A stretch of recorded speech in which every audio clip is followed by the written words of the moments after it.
നമ്മൾ ഇന്നത്തെ വീഡിയോ നോക്കാൻ പോകുന്നത് PSC പുതുതായി വിളിച്ച ഫീമെയിൽ അസിസ്റ്റന്റ് പ്രിസൺ ഓഫീസറിനെ പറ്റിയാണ്. ഒരുപാട് ഗേൾസിനൊക്കെ പരാതിയായിരുന്നു, ഗേൾസിനുള്ള യൂണിഫോം പോസ്റ്റുകളൊന്നും വരുന്നില്ല എന്നുള്ളത്. ഒരുപാട് വേക്കൻസി ഒന്നുമില്ല. ഇത് NCA നോട്ടിഫിക്കേഷനാണ്. നോക്കാം, ഡീറ്റെയിൽസ് നോക്കാം. കാറ്റഗറി നമ്പർ എന്ന് പറയുന്നത് 495/2021, അതുപോലെ തന്നെ 496/2021 ആണ്. അത് 2 NCA ഉണ്ട്, അതുകൊണ്ടാണ് രണ്ടും ഒരുമിച്ച് കിടക്കുന്നത്. അത് ശ്രദ്ധിച്ച് അപ്ലൈ ചെയ്യുക. 1 ടൈം രജിസ്ട്രേഷൻ ചെയ്തവർക്ക് മാത്രമാണ് ഈ ഒരു പോസ്റ്റിലേക്ക് അപ്ലൈ ചെയ്യാൻ സാധിക്കുന്നത്. അതുപോലെ തന്നെ അവർ ആധാർ, അവരുടെ ID പ്രൂഫായിട്ട് പ്രൊഫൈൽ ആഡ് ചെയ്യേണ്ടതാണ്. ആധാർ. ഡിപ്പാർട്ട്മെന്റ് എന്ന് പറയുന്നത് പ്രിസൺ ആണ്, ജയിലിലേക്കുള്ളതാണ്. Name of the post female assistant prison officer. അതുപോലെ തന്നെ അംഗവൈകല്യം അങ്ങനെയുള്ള പ്രശ്നങ്ങളൊക്കെ, സംസാരിക്കാനൊക്കെ പ്രശ്നമുള്ളവർക്കൊന്നും ഈ ഒരു പോസ്റ്റിലേക്ക് അപ്ലൈ ചെയ്യാൻ സാധിക്കുന്നതല്ല.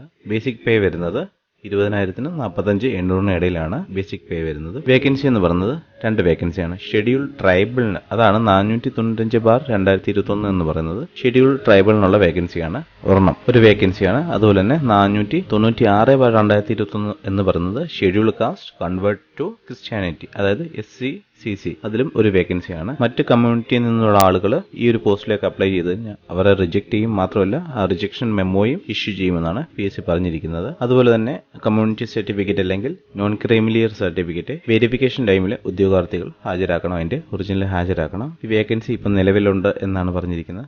ഓൾറെഡി നേരത്തെ വിളിച്ച വേക്കൻസിയാണ്. ആ വേക്കൻസിയിലേക്ക് ഈ ഒരു 2 കമ്മ്യൂണിറ്റിയിൽ നിന്നുള്ള ആളുകൾ ഇല്ലാത്തത് കൊണ്ടാണ് NCA വന്നിരിക്കുന്നത്.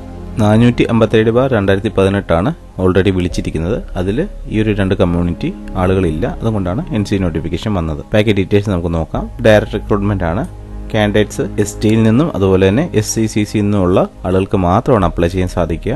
ഏജ് ലിമിറ്റ് എന്ന് പറയുന്നത് 18-നും 41 വയസ്സിനും ഇടയിലുള്ളവർക്കാണ്. അതുപോലെ തന്നെ SC/CCക്ക് 18-നും 39 വയസ്സിനും ഇടയിലാണ്. എന്നാൽ അവരുടെ ക്ലോസ് പറയുന്നുണ്ട്, schedule caste convert to Christian community, അവർ 18 വയസ്സിന് ശേഷം, അതായത് അവർ ഓൾറെഡി SC ആയിരുന്നു, ഷെഡ്യൂൾ കാസ്റ്റ് ആയിരുന്നു. 18 വയസ്സിന് ശേഷം ഈ ഉദ്യോഗാർത്ഥിയോ അല്ലെങ്കിൽ അവരുടെ പേരൻസോ അങ്ങനെയുള്ളവർ ഇതിലേക്ക് മാറി ആണെങ്കിൽ അവർക്ക് 41 വയസ്സ് വരെ, അങ്ങനെയുള്ളവർക്ക് 41 വയസ്സ് വരെയുള്ള ഏജ് റിലാക്സേഷൻ ലഭിക്കുന്നതായിരിക്കും. എന്നെ ഡീറ്റെയിൽസ് ആയിട്ട് എന്താണ് ഈ ഒരു പാരഗ്രാഫ് വായിച്ചു നോക്കിയ കാര്യങ്ങൾ പിടികിട്ടും. നീ എഡ്യൂക്കേഷൻ ക്വാളിഫിക്കേഷൻ എന്ന് പറയുന്നത് SSLC പാസ് ആവണം, അല്ലെങ്കിൽ തത്വതുല്യമായ എന്തൊരു ക്വാളിഫിക്കേഷൻ ഉണ്ടായിരിക്കണം. ഫിസിക്കൽ ക്വാളിഫിക്കേഷൻ എന്ന് പറയുന്നത് 2 പേർക്കും 150 സെന്റിമീറ്റർ നീളം ഉണ്ടായിരിക്കണം, 150 സെന്റിമീറ്റർ. അതുപോലെ കണ്ണുകളുടെ കാഴ്ചയൊക്കെ നല്ല കാഴ്ച ഉണ്ടാകണം. കണ്ണുകൾക്ക് വേറെ പ്രശ്നമൊന്നും ഉണ്ടാകാൻ പാടില്ല. ഇടത്ത് കണ്ണും വലത്ത് കണ്ണും 6/6 സ്നെല്ലൻ ഉണ്ടായിരിക്കണം, 2 കണ്ണുകളും. അതുപോലെ തന്നെ നിയർ വിഷനും 0.5 സ്നെല്ലൻ ഇടത്ത് കണ്ണും വലത്ത് കണ്ണും ഉണ്ടായിരിക്കണം. വേറെ പ്രശ്നങ്ങൾ കണ്ണിനുണ്ടാകാൻ പാടില്ല, റിജക്ട് ചെയ്യും. അതുപോലെ നല്ല കാഴ്ച ഉണ്ടായിരിക്കണം. കളർ ബ്രൈറ്റ്നസ് ഉണ്ടാകാൻ പാടില്ല, കോങ്കണ്ണ്. അതുപോലെ ഈ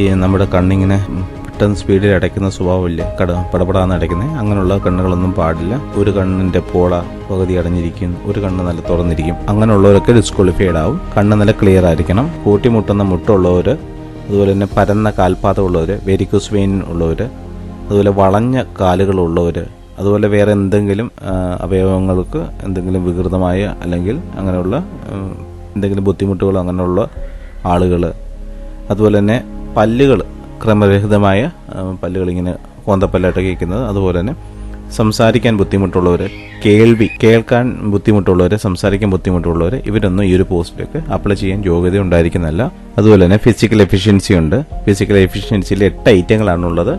അതിൽ 5 എണ്ണമെങ്കിലും മിനിമം പാസ്സായിരിക്കണം. ഇതിനെപ്പറ്റി എങ്ങനെ ചെയ്യണം എന്നുള്ള ഡീറ്റെയിൽഡ് ആയിട്ടൊരു വീഡിയോ പിന്നെ ഇട്ട് തരാം. ഇപ്പം തൽക്കാലം ഇതിനെപ്പറ്റി എന്തൊക്കെയാണെന്ന് നമുക്ക് നോക്കാം. 100 മീറ്റർ ഓട്ടം എന്ന് പറയുന്നത് 17 സെക്കൻഡ്, ഹൈ ജമ്പ് എന്ന് പറയുന്നത് 1.6 മീറ്റർ, ലോങ് ജമ്പ് എന്ന് പറയുന്നത് 3.5 metre, 3.05 metre, putting the shot 4 കിലോയുള്ള ഷോട്ട് പുട്ടാണ്. അത് 4.88 മീറ്ററിലേക്ക് ദൂരെ എറിയണം. അതുപോലെ 200 മീറ്റർ ഓട്ടം 36 സെക്കൻഡില്, throwing the throw ball, cricket അല്ല, വലിയ ബോളാണ് എറിയേണ്ടത്, 14 മീറ്ററിലേക്ക് എറിയണം. അതൊക്കെ എങ്ങനെ എറിയണം എന്നുള്ള പിന്നീട് ഡീറ്റെയിൽ ആയിട്ട് പറഞ്ഞുതരാം. അതുപോലെ തന്നെ ഷട്ടിൽ റേസ് 25x4 26 സെക്കൻഡിൽ ഓടണം. സ്കിപ്പിംഗ് 1 മിനിറ്റിൽ, അതായത് നമ്മുടെ വള്ളിച്ചാട്ടം, അത് 80 ടൈമാണ്.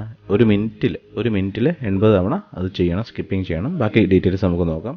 അടുത്തായി പറഞ്ഞിരിക്കുന്നത്, ഈ ഒരു ഫിസിക്കൽ ടെസ്റ്റ് നടക്കുന്നതിന് മുന്നേ ആയിട്ട് തന്നെ ഇവിടെ ഫിറ്റ്നസ്സും കാര്യങ്ങളൊക്കെ, അതായത് നമ്മുടെ നീളവും അങ്ങനെയുള്ള കാര്യങ്ങൾ, അതുപോലെ മെഡിക്കൽ സർട്ടിഫിക്കറ്റ് ചെക്ക് ചെയ്യും.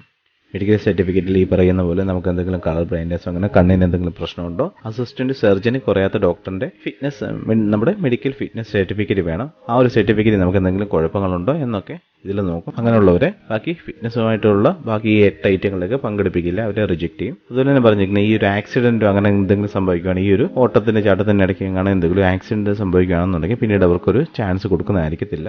ഇതിന്റെ എല്ലാം ഒറിജിനൽ സർട്ടിഫിക്കറ്റ് ആ ഒരു പറയുന്ന സമയത്ത് നമ്മുടെ പ്രൊഫൈലിൽ അപ്ലോഡ് ചെയ്യേണ്ടതാണ്. മെഡിക്കൽ സർട്ടിഫിക്കറ്റിന്റെ ഒരു ഫോമാണ് ഇവിടെ കൊടുത്തിരിക്കുന്നത്. ഈ ഒരു ഫോം ഡൗൺലോഡ് ചെയ്ത് പ്രിന്റ് എടുത്ത ശേഷമാണ് നമ്മൾ അസിസ്റ്റന്റ് സർജനെ കുറയാത്ത റാങ്കുള്ള ആളിനെ കൊണ്ടാണ് ഇത് ഫില്ല് ചെയ്യിക്കേണ്ടത്. എന്നിട്ട് ഓഫീസിലൊക്കെ ചെയ്യണം. അതുപോലെ തന്നെ ഒപ്തോമോളജി കണ്ണും അതുപോലെ തന്നെ ഒപ്തോമോളജിസ്റ്റിനെ കൊണ്ട്, സർജനെ കൊണ്ടല്ലാതെ പ്രത്യേകം തന്നെ ഗവൺമെന്റ് ഒപ്തോമോളജിസ്റ്റിനെ കൊണ്ട് തന്നെ, അത് സർജനെ കുറയാത്ത ആളിനെ കൊണ്ട് തന്നെ നമ്മളെല്ലാം ഫില്ല് ചെയ്യിപ്പിച്ച് എടുക്കണം. ഇവിടെ ഒരു പ്രത്യേകം ശ്രദ്ധിക്കേണ്ട കാര്യം, ഈ ഒരു ഡിസ്റ്റന്റ് വിഷൻ എന്ന് പറയുന്ന സാധനം 6/6 തന്നെ ഉണ്ടായിരിക്കണം. അതിൽ കുറവാണെങ്കിൽ ഉറപ്പായിട്ടും റിജക്ഷൻ നടക്കും. അതുപോലെ ഈ നിയർ വിഷൻ എന്ന് പറയുന്നത് 0.5 സ്നെല്ലാം ഉണ്ടായിരിക്കണം. അത് പ്രത്യേകം ശ്രദ്ധിക്കുക. അത് ഡോക്ടറിനോട് എന്തെങ്കിലും ചെറിയ പ്രശ്നം കൊണ്ട് ഡോക്ടറിനോട് പറഞ്ഞിട്ട് ഇന്നപോലെ ജോലിക്കാണെന്ന് പറഞ്ഞിട്ട് ഇത് ക്ലിയർ ആയിട്ട് തന്നെ ചെയ്യേണ്ടതാണ്. അതുപോലെ ബാക്കി ഈ ഫീൽഡ് ഓഫ് വിഷൻ എല്ലാം ക്ലിയർ ആയിരിക്കണം. കളർ ബ്ലൈൻഡ്നെസ് ഇല്ലായിരിക്കണം. കോങ്ങണ്ണൊന്നും പാടില്ല. അങ്ങനെയുള്ള ഒരു പ്രശ്നങ്ങളും പാടില്ല. ലാസ്റ്റ് ഡേറ്റ് എന്ന് പറയുന്നത് 1/12/2021. വെനസ്ഡേ രാത്രി 12 മണിക്കുള്ളിലാണ് ലാസ്റ്റ് ഡേറ്റ് എന്ന് പറയുന്നത്. കൂടുതൽ ഇതുമായിട്ട് ബന്ധപ്പെട്ട് എന്തെങ്കിലും സംശയങ്ങളുണ്ടെങ്കിൽ കമന്റ് ചെയ്ത് ചോദിക്കാം. അതുപോലെ തന്നെ ഇല്ലെങ്കിൽ ടെലിഗ്രാം ഗ്രൂപ്പിൽ ചോദിച്ചു കഴിഞ്ഞാൽ അതിനെപ്പറ്റിയുള്ള മറുപടി പറഞ്ഞു തരാം. ഇതിന്റെ ഫിസിക്കലുമായിട്ട് ബന്ധപ്പെട്ട ഒരു വീഡിയോ ഡീറ്റെയിൽഡ് ആയിട്ട് ചെയ്തു തരാം. അപ്പോൾ അത് എന്തൊക്കെ എങ്ങനെയൊക്കെ ചെയ്യണമെന്ന് ഒരു ഐഡിയ കിട്ടും. അതുപോലെ തന്നെ പ്രീവിയസ് ക്വസ്റ്റ്യൻ പേപ്പർ, സിലബസ്, അങ്ങനെയുള്ള കാര്യങ്ങളൊക്കെ ഒരു വീഡിയോ ചെയ്യാം. എല്ലാവരും നന്നായിട്ട് പഠിക്കുക. ഒരു ജോലി നിങ്ങൾക്ക് കിട്ടട്ടെ. Thank you.